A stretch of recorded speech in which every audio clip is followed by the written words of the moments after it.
Hi there, my valued, highly treasured and esteemed viewers and listeners, and welcome back to your channel of choice. My name is Dr. Nath Arwa, and I am a clinical pharmacist by training and by profession. I am the founder of Progressive Pharmacotherapy Consultants, a premier virtual clinical pharmacy institute for capacity building for healthcare workers. The Virtual Clinical Pharmacy Institute with a difference, where patient safety, medication therapy management, and optimal clinical outcomes are very crucial and non-negotiable to us. Here, we seek to remain your premier source of crucial tips for high-impact pharmacotherapy services, so I humbly urge you to sit back and spare me part of your very precious time to share with you some useful tips which may prove very handy in your line of duty. So I welcome you to part 90 of our Pharmacotherapy MCQ series, which majors in basic oncology. Our first question reads, which of the characteristics listed below lowers a female patient's risk of developing ovarian cancer? Is it avoidance of oral contraceptives? Is it age 25 years or older with the first pregnancy and first birth? Or is it PID? Or is it a family history of ovarian cancer in 2 or more first-degree relatives? I'll give you 10 seconds to choose the correct answer.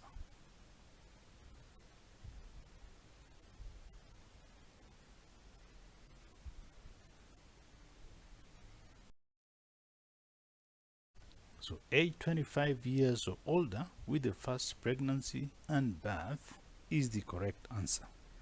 Now I'd like to start by saying that young age at first pregnancy and birth, or the use of oral contraceptives and or breastfeeding will normally decrease the risks of ovarian cancer according to literature.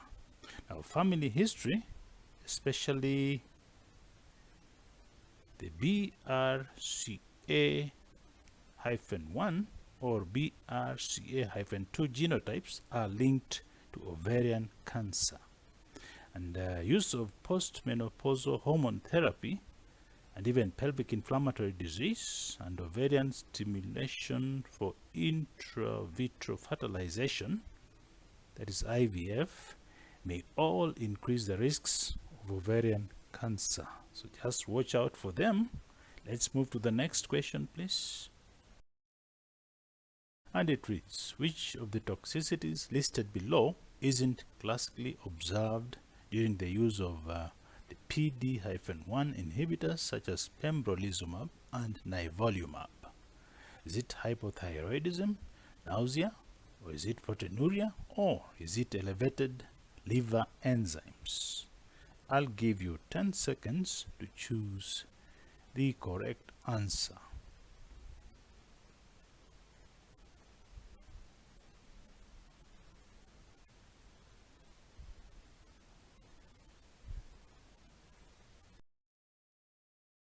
So proteinuria it is. Now I'd like to start by saying that proteinuria isn't a common side effect of these drugs.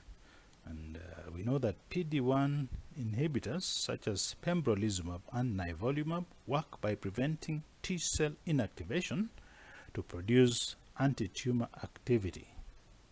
Now, similar to other checkpoint inhibitors, the PD-1 inhibitors are known for causing a unique set of toxicities which we call immune-mediated adverse events, abbreviated as IREAs.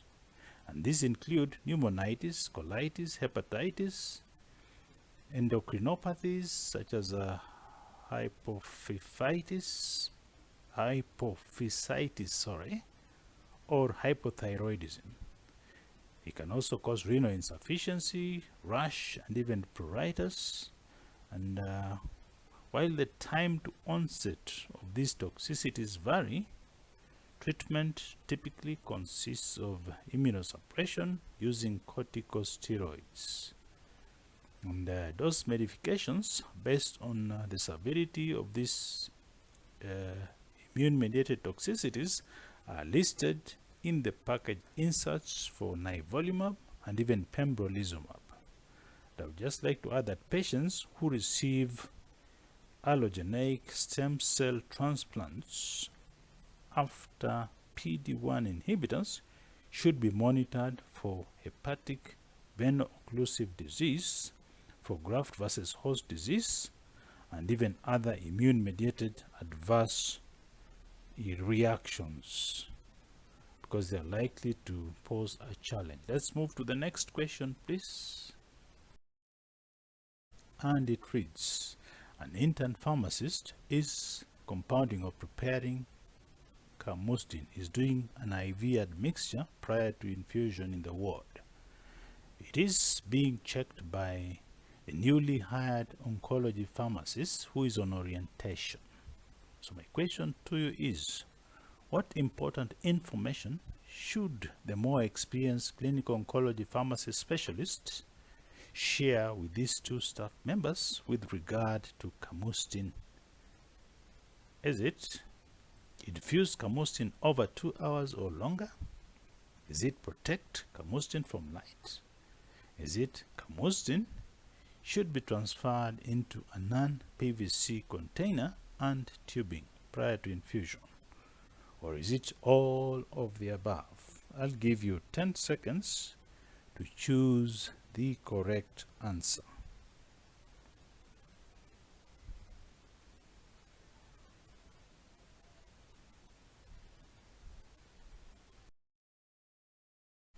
D is the correct answer. All the above are relevant. Just like to emphasize that administration of camustin over a period of less than 2 hours can lead to pain and burning at the site of injection. So endeavor to prolong the infusion rate to over 2 hours or more. And it can also lead to B and to C. Let's move to the next question, please.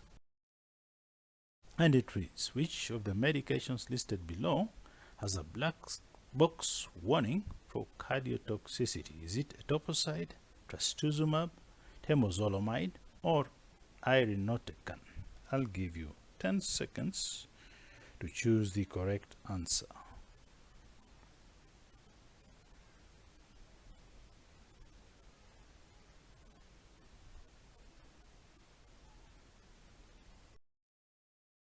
Trastuzumab it is. Now, chemotherapeutic agents associated with cardiotoxicity include the following: daunorubicin, marketed as cerulidine; doxorubicin, marketed as adriamycin, mainly in cumulative doses exceeding 400 milligrams per meter squared. It can also be caused by trastuzumab, marketed as Herceptin, which is an IgG monoclonal antibody used for breast cancer treatment.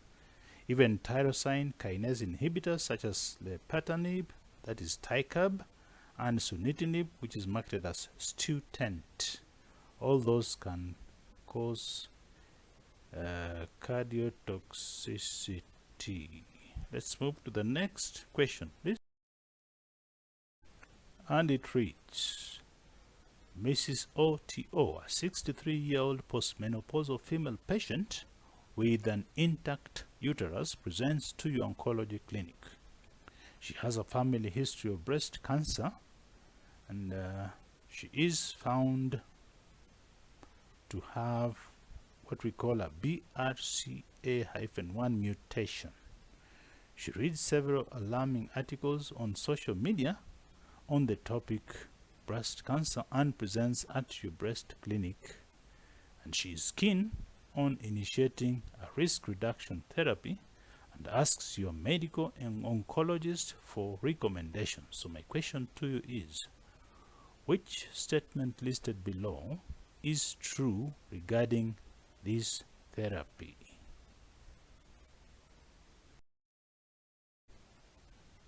Is it true that since OTO is postmenopausal, she should use an aromatase inhibitor such as exemestane, since it has been shown to significantly decrease the incidence of invasive and non-invasive breast cancer compared to tamoxifen and raloxifene?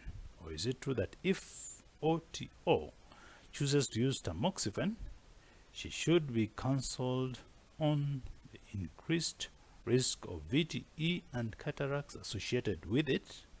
Or is it true that based on the STAR trial, STAR trial, raloxifene would be better for Madam OTO because it showed significant decreased incidences of invasive and non-invasive breast cancers compared to tamoxifen? Or is it true that raloxifene is associated with higher incidence of endometrial cancer and shouldn't be recommended since Madam OTO has an intact uterus? I'll give you 10 seconds to choose the correct answer.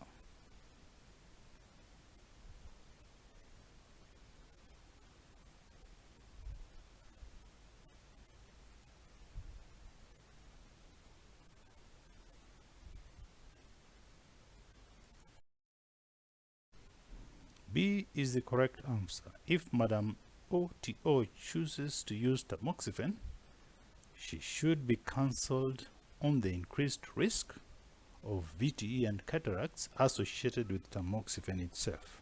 Now, the STAR-P2 trial, STAR-P2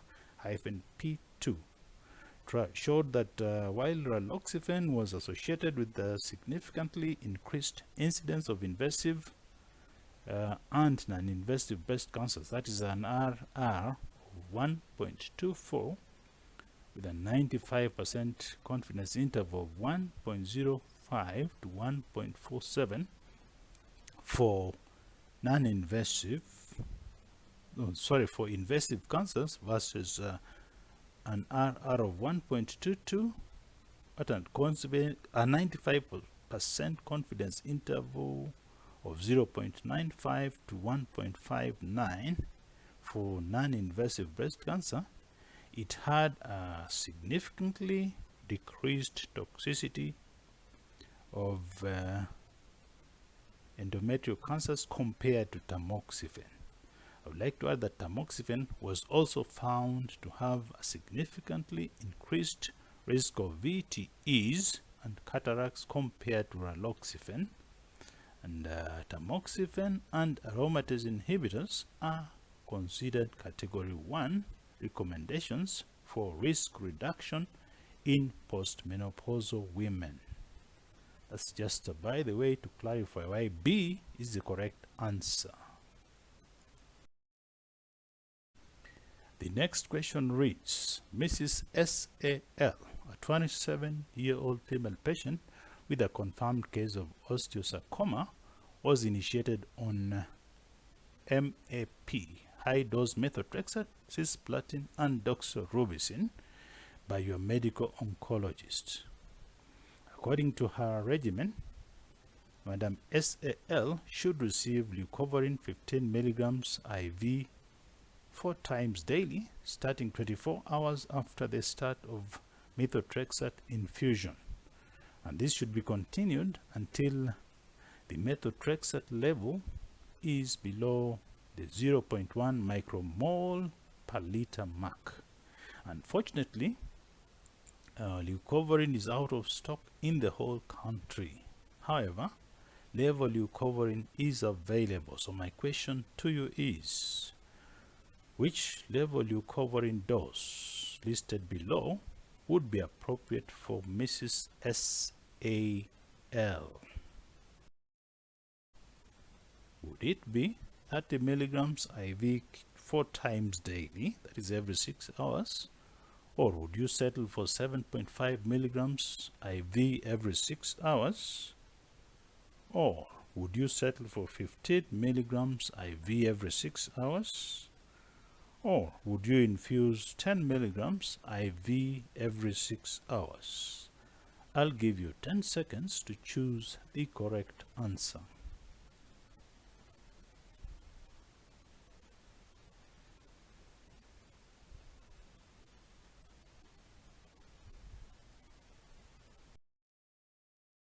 So I would settle to infuse 7.5 milligrams of IV level leucovorin every 6 hours, and I'll tell you why. The appropriate level leucovorin dose is 50% of the leucovorin dose. Thus, 15 milligrams of IV leucovorin is equivalent to 7.5 milligrams IV of level leucovorin infused every 6 hours. Now, leucovorin is used in conjunction with fluorouracil for the synergistic effect, whereas leucovorin is administered after high-dose methotrexate to rescue normal cells from methotrexate-induced toxicities. Just note that difference. Let's move to the next question, please. And it reads, which of the oral agents listed below would merit antiemetic prophylaxis if used in the management of oncology patients? Is it erlotinib, temozolomide, letrozole, or capecitabine, Xeloda? I'll give you 10 seconds to choose the correct answer.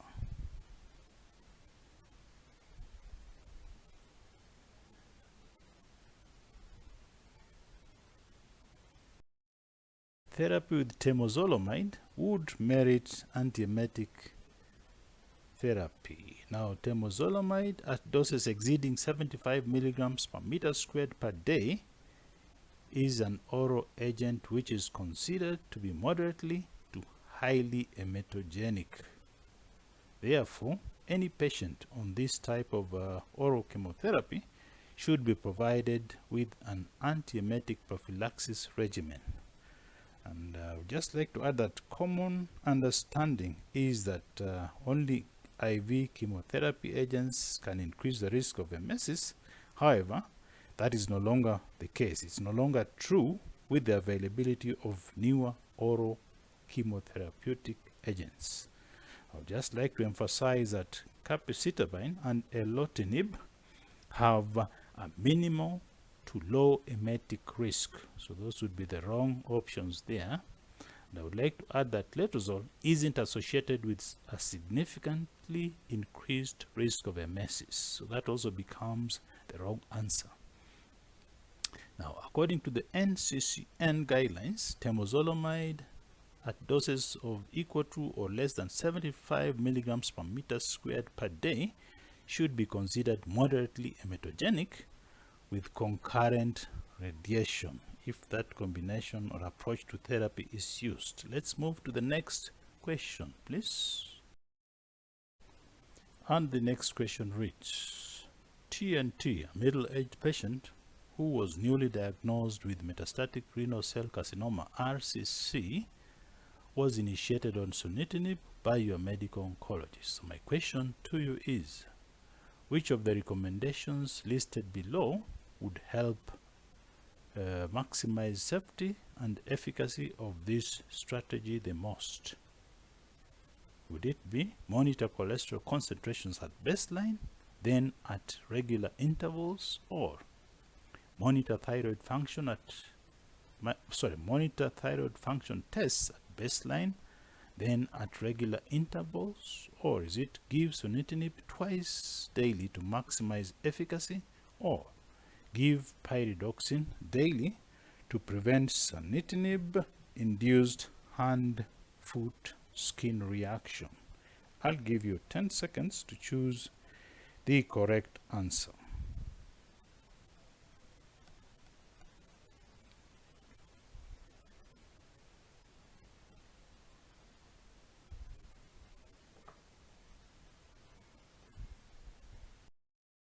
So I would choose to monitor thyroid function tests at baseline and then at regular intervals, and I'll tell you why. Several retrospective analyses found that 45 to 85% of patients treated with these agents normally have abnormal thyroid function tests. And of these patients, up to 26% required thyroid replacement therapy.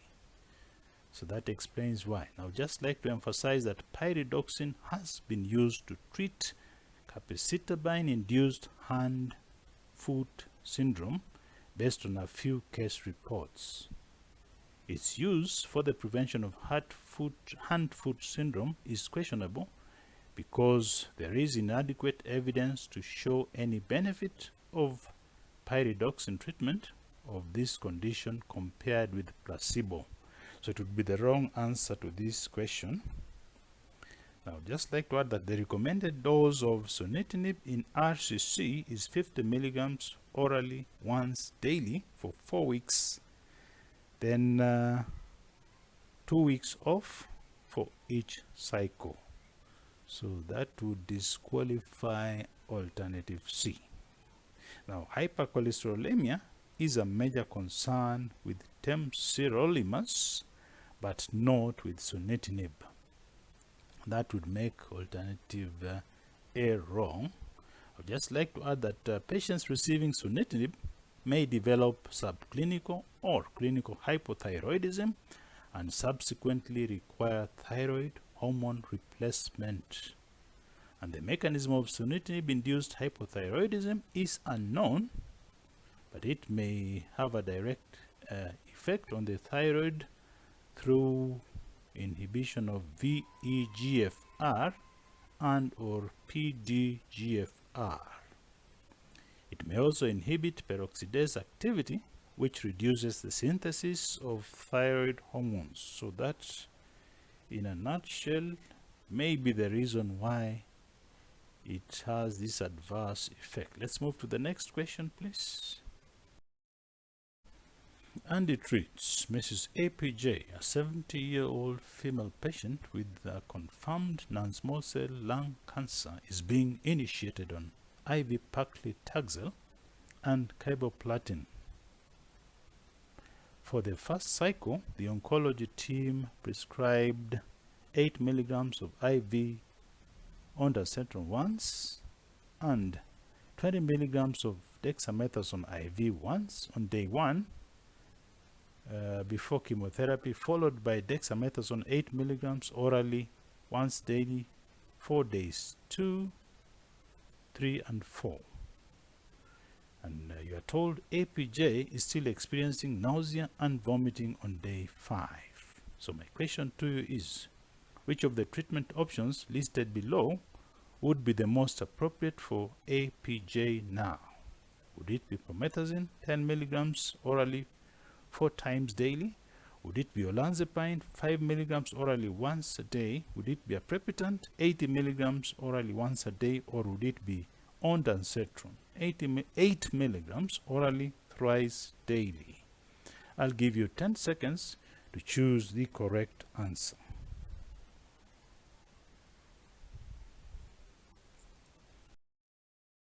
So I would settle for olanzapine 5 milligrams orally once daily.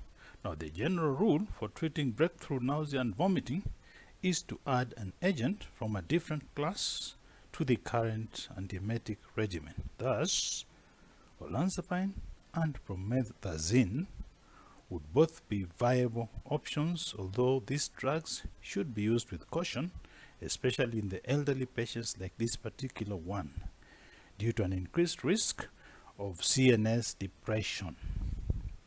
However, in my opinion, the promethazine dose is incorrect. Actually, in literature, it says it should be 12.5 to 25 milligrams orally every 4 to 6 hours. I'd just like to add that NK1 antagonists like aprepitant should be used primarily for prevention and not for treatment of nausea and vomiting. And that would make C wrong.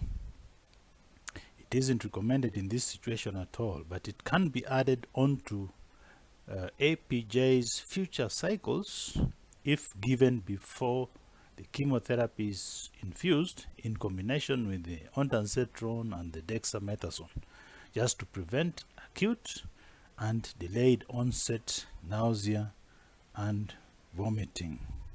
I would just like to add that alternative D, ondansetron, wouldn't be appropriate in this situation since APJ has already received ondansetron prior to the chemotherapy, and is still experiencing breakthrough nausea and vomiting. Furthermore, while ondansetron is effective for preventing active emesis, it hasn't been shown to be effective for delayed emesis, so it would not be a good choice for us either. Now, since the oral route may not be feasible at all times due to persistent vomiting, other routes of administration such as the rectal route, the topical route, or the sub-Q, or even the IV route may be required. I would just like to add that promethazine is available in oral and IV and even rectal dosage forms. Now, promethazine has a stronger antihistamine effect than prochlorperazine, which is also used to manage emesis and vomiting in oncology patients, and is therefore more sedating than chlorperazine. Sorry for the slip. Let's move to the next question, please. And it reads, which of the antineoplastic agents listed below requires dose adjustment in cases of severe hepatic impairment? Is it oxaliplatin, cyclophosphamide, vinorelbine, or bleomycin? I'll give you 10 seconds to choose the correct answer.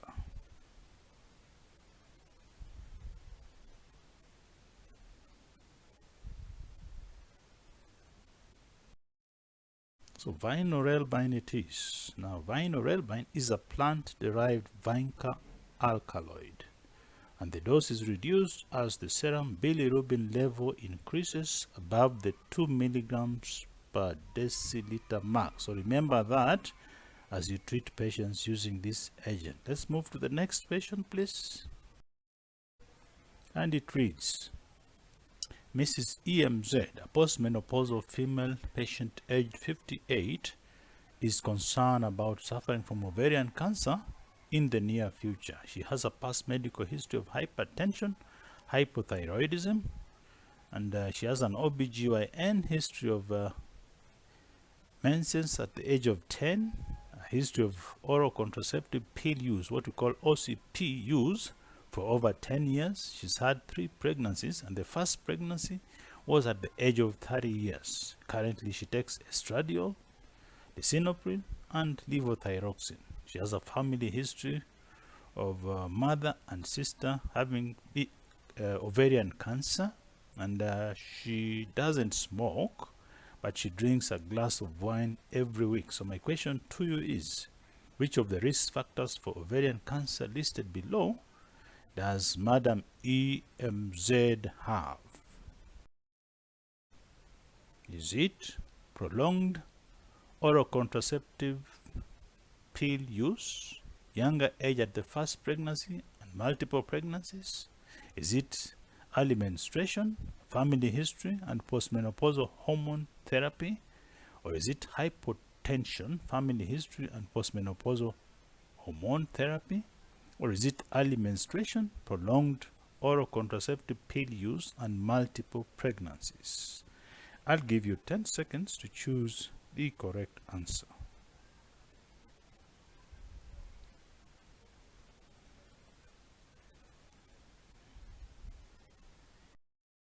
So early menstruation, family history, and post-menopausal hormone therapy it is. Now, factors associated with an increased risk of ovarian cancer include the following: early menstruation, late menopause, nulliparity or old age, that is above 30 years at the first pregnancy and the first birth, postmenopausal hormone therapy, even pelvic inflammatory disease, and a family history. All those can pose a threat. Now, factors associated with decreased risk of ovarian cancer include multiple pregnancies, a younger age at the first pregnancy and first birth, that is below or equal to 25 years, and even oral contraceptive use and breastfeeding.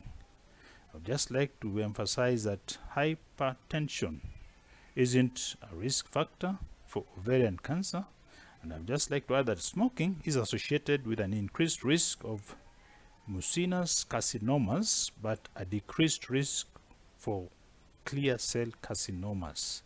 Then obesity hasn't been shown to be associated with the most aggressive types of ovarian cancer, and routine screening for ovarian cancer isn't currently recommended by any professional organization. That's just for your information. There you have it, my highly esteemed viewers and listeners. That brings us to the end of this video. If this video benefited you in any way, I would like to humbly urge you to give it a thumbs up and to like it and to share it widely with your peers. And if you haven't yet done so, I humbly urge you to subscribe to my YouTube channel and leave your comments at the bottom of the video. I would like to promise you all that the very, very best is yet to come, and I thank you all very much for viewing this video and for listening to me. I sincerely appreciate your partnership and your continued support and kind collaboration, and I look forward to interacting with you all in the next video. Thank you very much.